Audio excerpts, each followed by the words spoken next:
Hi hello నమస్తే welcome back to our channel. ప్రస్తుతం స్టూడియోలో ఉన్నారు మొమెంటమ్ ఇన్వెస్టర్ వినోద్ కుమార్ గారు. మరి సార్తో మాట్లాడదాం. చూసుకుంటే గోల్డ్ ప్రైసెస్ మనకి తగ్గుతూ కనిపిస్తుంది. ఇది అందరికీ హ్యాపీ న్యూసే కదా. మరి ఈ టైంలో గోల్డ్ అనేది మనం ఇండియాలో కొనొచ్చా, లేదంటే యుఎస్ఏ వెళ్ళి అక్కడి నుంచి తెచ్చుకోవాలా?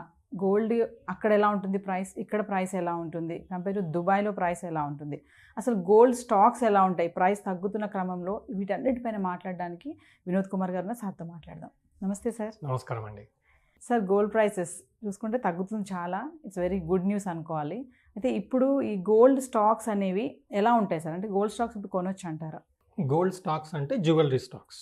మనం బేసిక్గా గోల్డ్ ఏమైపోయిందంటే ఒక ఆర్గనైజ్ సెక్టర్లకు రావడం స్టార్ట్ అయింది లాస్ట్ 10 yearsలో. మనం టైటన్ లిస్టింగ్ చేశారు. ఇట్స్ తనిష్క్, వాళ్ళ మేజర్ సేల్ తనిష్క్. దాదాపు 10,000 crores రెవెన్యూ ఓన్లీ తనిష్క్లో ఉంటుంది, అంటే గోల్డ్ జ్యువెలరీలో ఉంటుంది. ముందుగా టైటన్ వాచ్ కంపెనీగా పేరుండేది, ఇప్పుడు జ్యువెలరీ కంపెనీగా పేరు వచ్చింది. ఎందుకు వచ్చిందంటే గోల్డ్ జ్యువెలరీ అంతా ఆర్గనైజ్ సెక్టర్లకు రావడం స్టార్ట్ అయింది. కరెంట్గా దాదాపుగా 40 to 50% of total gold business in India is organised market. And every year మీకు ఆర్గనైజ్ సెక్టర్ గ్రో అవుతూ ఉంది. ఈరోజు మనం చూడండి, పర్చేస్ చేసేటప్పుడు మనం జ్యువెలరీ పర్చేస్ చేసేటప్పుడు ఒక రినౌండ్ షాప్కి వెళ్తాం, ఒక బ్రాండెడ్ షాప్కి వెళ్తాం. దేర్ లాట్ ఆఫ్ బ్రాండ్స్, ప్రతి సిటీలో ఎన్నో బ్రాండ్స్ ఉన్నాయి. సో మనం బ్రాండెడ్ షాప్కి వెళ్ళి కొనడం స్టార్ట్ చేస్తాం. ముందర కాలంలో ఎలా ఉండింది, మనం ఒక గోల్డ్ స్మిత్ దగ్గర వెళ్ళి, లేదంటే ఒక చిన్న కొట్టుకెళ్ళి, గోల్డ్ స్మిత్ కొట్టుకెళ్ళి అక్కడ ఒక డిజైన్ సెలెక్ట్ చేసుకొని ఇది మ్యానుఫ్యాక్చర్ చేయండి, ఇది తయారు చేయండి అని చెప్పి ఒక 15 days టైం ఇచ్చాక మనం డెలివరీ తీసుకునే వాళ్ళం. ఇప్పుడు ఆ పరిస్థితి లేదు. మనం అంతా రెడీమేడ్ గోల్డ్ తీసుకుంటున్నాం. మళ్ళీ రెడీమేడ్ గోల్డ్లో మనం తన్ని ఎలా నమ్మేది, ఎంత ప్యూరిటీ ఉంది, ఎన్ని క్యారెట్స్ ఉంది, ఇదంతా నమ్మడానికి కొంచెం ట్రస్ట్, ఫేత్ అనేది క్వశ్చన్ మార్క్ వస్తుంది. ఎందుకంటే మన తెలిసిన గోల్డ్ స్మిత్ దగ్గర మనకు కావాల్సిన డిజైన్స్ ఉండవు. ఓకే, తెలియని వాడి దగ్గర ఫేత్, ట్రస్ట్, క్వాలిటీ ఏంటి అనేది కన్ఫ్యూజన్ ఉంటుంది. సో దీనికి కొంత బిఐఎస్ స్టాండర్డ్స్ అని చెప్పేసి 91.6 kdm గోల్డ్ అనేసి ఇవన్నీ వచ్చాయి. వచ్చాక కూడా మనకు ఆ ట్రస్ట్, ఫేత్ అనేది డెవలప్ అవ్వడం కోసం అనేది ఒక బ్రాండెడ్ షాప్కి వెళ్తే డిజైన్స్ మనకు సెలెక్టివ్ ఉంటుంది, క్వాలిటీ మీద కొంత మనకు నమ్మకం ఏర్పడుతుంది. సో దీనివల్ల ఏమవుతుందంటే అంత జ్యువెలరీ అంతా మీకు బ్రాండెడ్కి వెళ్ళిపోయింది. సో మనం తనిష్క్ అని వెళ్ళడం, ఓకే, అలాగే జోయల్ కాస్ అంటున్నాం, ఓకే, కళ్యాణ్ జ్యువెలర్స్ అంటున్నాం. సో ఇవన్నీ లిస్టెడ్ సెగ్మెంట్లోకి వచ్చాయి. లాస్ట్ 5-6 yearsలో మీరు ఈ జ్యువెలరీ మార్కెట్ చూస్తే, జ్యువెలరీ స్టాక్స్ చూస్తే 10 times గ్రో అయ్యాయి. 5,000-6,000 crores మార్కెట్ క్యాప్ ఉన్న ఒక branded jewellery company, listed company, ఈరోజు 58,000-60,000 crores మార్కెట్ క్యాప్ వెళ్ళింది. Only I'm talking about one listed company. So imagine so many listed companies. రాను ఇంకా నెక్స్ట్ 5-10 yearsలో ఈ జ్యువెలరీ అంతా మీరు బ్రాండెడ్ షాప్కి వెళ్ళడం. ఇంకోటి ఏంటంటే, ఏదైతే known companies, known jewellery shops ఉన్నాయో సిటీలో, అవన్నీ కూడా లిస్టింగ్కి వచ్చేస్తూ ఉంటాయి. ఎందుకంటే మనం కొన్ని కంపెనీస్ లిస్టెడ్ అవ్వకపోవచ్చు, బట్ లిస్టెడ్కి వచ్చే అవకాశం చాలా ఉంటుంది. ఎందుకంటే ఆర్గనైజ్డ్ సెక్టర్ ఎప్పుడైతే మనకు డిమానిటైజేషన్ తర్వాత అంత ఆర్గనైజ్ సెక్టర్కి మారుతూ ఉందో, రియల్ ఎస్టేట్ అయినా సరే, ఏదైనా సరే, ఇవి కూడా ఒక ఆర్గనైజ్ సెక్టర్కి మారుతూ ఉంది. కాబట్టి జ్యువెలరీ స్టాక్స్లో మనకు ఫేత్ పెరిగింది. అండ్ జ్యువెలరీ కంపెనీస్లో, లిస్టెడ్ కంపెనీస్లో ఇన్వెస్ట్మెంట్స్ కూడా గ్రో అవుతున్నాయి. One of the important points in India is 10% of our exports are diamonds, gold jewellery, right? This is an indication.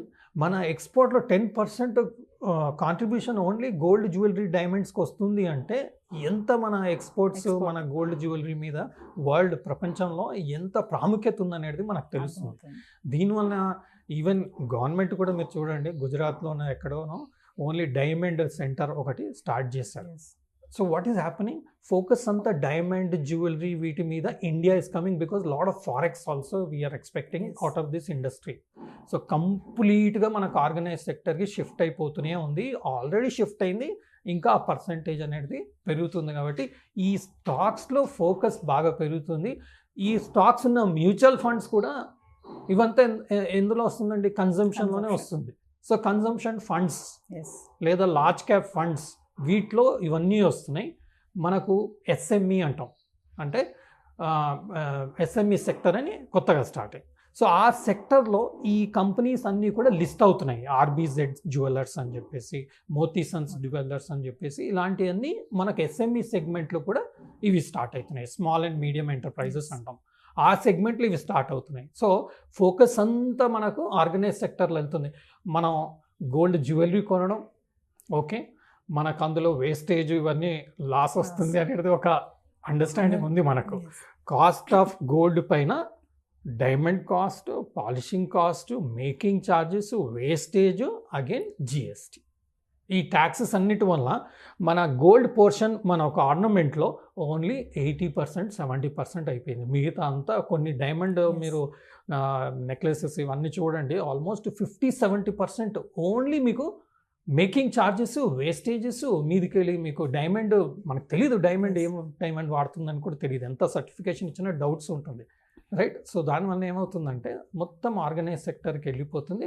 ఈ స్టాక్స్ అనేది హ్యూజ్గా పెరగడం స్టార్ట్ అవుతుంది. కాబట్టి మనం ఎప్పుడైనా జ్యువెలరీ కొన్నప్పుడు జ్యువెలరీ స్టాక్స్ మీద కొంచెం అక్యుములేట్ చేసుకుంటే ఈ లాస్ అనేది ఈ ప్రాఫిట్ ఆఫ్ స్టాక్స్ మీద, లేదంటే mutual funds, consumption mutual funds, large cap mutual funds కొన్నాం అనుకోండి, అందులో మనకు ప్రాఫిట్ వస్తుంది. కాబట్టి ఈ గోల్డ్ జ్యువెలరీలో వస్తున్న లాస్ ఇక్కడ రికవర్ అయినట్టు మనం చూసుకోవచ్చు. సార్ మనం చూసుకుంటే గోల్డ్ అనేది ఇండియాలో కొనడం మంచిదంటారా, లేదంటే అమెరికా అక్కడి నుంచి అక్కడికి వెళ్ళి అక్కడిని తెచ్చుకోవడం మంచిదా? అసలు డిఫరెన్షియేషన్ ఎలా ఉంటుంది? ఇప్పుడు ఇండియా కానీ అమెరికా కానీ దుబాయ్, ఆ బంగారం తేడా ఎలా ఉంటుంది సార్? ఏది మంచిది అంటారు? Most of the gold in India is imported. So దానివల్ల కాస్ట్ ఎలా వస్తుంది మనకు? ఈరోజు గోల్డ్ ధర దాదాపుగా మనకు బులియన్ మార్కెట్లో అరౌండ్ 71,000, 71,200 పర్ తులా ట్రేడ్ అవుతుంది. ఈ ప్రైస్ ఎలా వచ్చింది మనకు? ఇంటర్నేషనల్ గోల్డ్ ప్రైస్కి transportation charges, okay, next customs duty, total add చేసుకుంటేనే మన ల్యాండెడ్ కాస్ట్ తెలుస్తుంది. సో మనం ఒక షాప్కి వెళ్ళి మనకు గోల్డ్ జ్యువెలరీ కావాలంటే తను గోల్డ్కి ఒక ప్రైస్ ఇస్తాడు. ఆ ప్రైస్ ఎలా వస్తుంది అంటే international gold price plus transportation plus customs duty, this is the price. నా కస్టమ్స్ డ్యూటీ తగ్గింది కదండి, 10% నుంచి 6% వచ్చింది కదా, అంటే 4% మనకు తగ్గడం జరిగింది. సో మన ప్రైజెస్ కూడా దాని విధంగా అడ్జస్ట్ అయింది. మనం యూఎస్ నుంచి దుబాయ్ నుంచి ముందర ఎందుకు తెచ్చేవాళ్ళం అంటే ఈ కస్టమ్స్ డ్యూటీ హ్యూజ్ అవ్వడం వల్ల ముందర 15% ఉండింది, దాన్ని 10 నుంచి ఇప్పుడు 6 వచ్చింది. సో మీకు ఏమవుతుందంటే కస్టమ్స్ డ్యూటీ తగ్గుతూ వస్తుంది. సో ఇంటర్నేషనల్ గోల్డ్ ప్రైస్ మనం దుబాయ్కి వెళ్ళి యూఎస్కి వెళ్ళి కొంటే ఎందుకు కొనేవాళ్ళం అంటే ఇండియాలో ఎక్స్పెన్సివ్ అయిపోయింది because of customs duty. But మనం దుబాయ్ వెళ్ళినా యూఎస్ వెళ్ళినా ఒక సర్టన్ క్వాంటిటీ మనం తెచ్చుకోవచ్చు without duty. When we stay there are certain rules and regulations, ఇలా ఉంటే మీరు ఇంతవరకు తెచ్చుకోవచ్చు అని ఒక రూల్ ఉంది.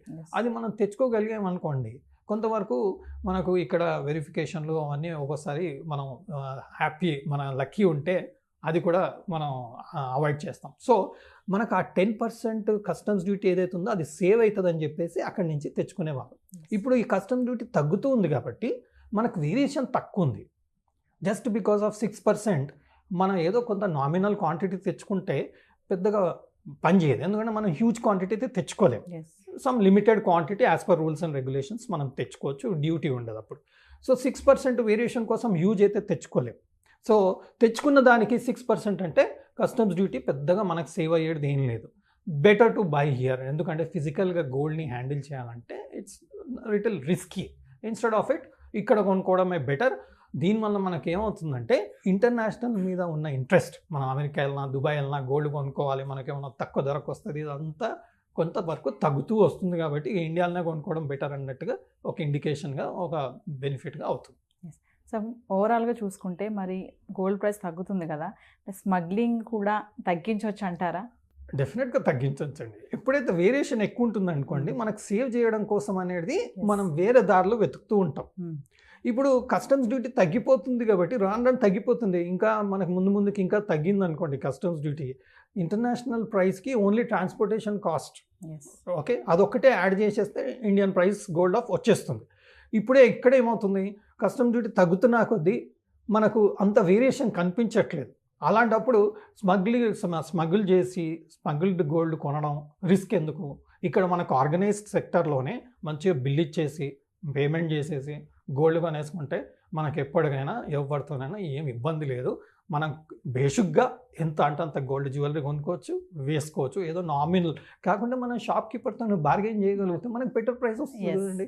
లేదా గోల్డ్ తగ్గింది, గోల్డ్లో మీరు 10%, 15% వేరియేషన్, 10% వేరియేషన్ లాస్ట్ 3-4 డేస్లో Yes. మనం చూసాం బడ్జెట్ అనౌన్స్మెంట్ తర్వాత, ఎస్ రైట్. ఒక్కోసారి ఇంటర్నేషనల్ మార్కెట్ ప్రైస్ వల్ల కూడా మనకు గోల్డ్ ప్రైసెస్ తగ్గుతున్నాయి. 5%, 10% కరెక్ట్ అయినప్పుడు కొనుక్కున్నాం అనుకోండి, అప్పుడు ఏమవుతుంది, ఆ కస్టమ్ డ్యూటీ డిఫరెన్స్ ఇక్కడ అడ్జస్ట్ అయిపోయింది కదా. ఎస్ సో గోల్డ్ తక్కువ ఉన్నప్పుడు మనం వెళ్ళి బేసిక్గా షాపింగ్ చేసుకుంటే ఆ 5-6% డిఫరెన్స్ కూడా అడ్జస్ట్ అవుతుంది. ఎందుకు ఇదంతా కన్ఫ్యూజన్?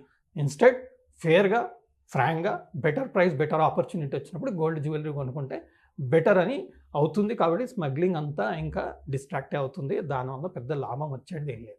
సార్ ప్రైసెస్ చూసుకుంటే డిఫరెన్షియేషన్ ఎలా ఉంటుంది సార్? ఇప్పుడు ఇండియాలో కానీ అమెరికాలో కానీ దుబాయ్ ప్రైసెస్ ఎలా ఉంటాయి? Prices, international price is the benchmark. Now for example కరెంట్గా around $2,400 per ounce gold international మార్కెట్లో ట్రేడ్ అవుతుంది. ఓకే, దాన్ని మనం తులాస్లో కన్వర్ట్ చేసుకుంటాం. ప్లస్ దానికి అక్కడి నుంచి ఇక్కడికి రావడానికి కొన్ని ఛార్జెస్ Charges పడతాయి. ఉంటాయి. ఓకే, దాని తర్వాత మనకు ప్యాకింగ్ కాస్ట్ అని Yes. ఇదని అన్నీ ఉంటాయి. దానికి మనం కస్టమ్స్ డ్యూటీ యాడ్ చేసుకుంటాం. మళ్ళీ లోకల్లో ఏమైనా ట్యాక్సెస్ ఉన్నా చేస్తే దానికి యాడ్ చేసుకుంటాం. Yes.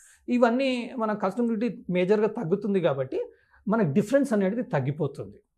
మనం లోకల్లో అయినా ట్రాన్స్పోర్టేషన్ అవుతుంది కదా. Yes. మనం రాజస్థాన్ నుంచి గోల్డ్ తెచ్చిన, బాంబే నుంచి గోల్డ్ తెచ్చిన హైదరాబాద్కి ట్రాన్స్పోర్టేషన్ అవుతుంది. అక్కడి నుంచి ఇంటర్నేషనల్ వచ్చినప్పుడు కొంచెం ఎక్కువ ట్రాన్స్పోర్టేషన్ అవుతుంది, అంతే. So there is no major differences. So మనకు international price is a base for our local price of gold, for which you have to add certain components.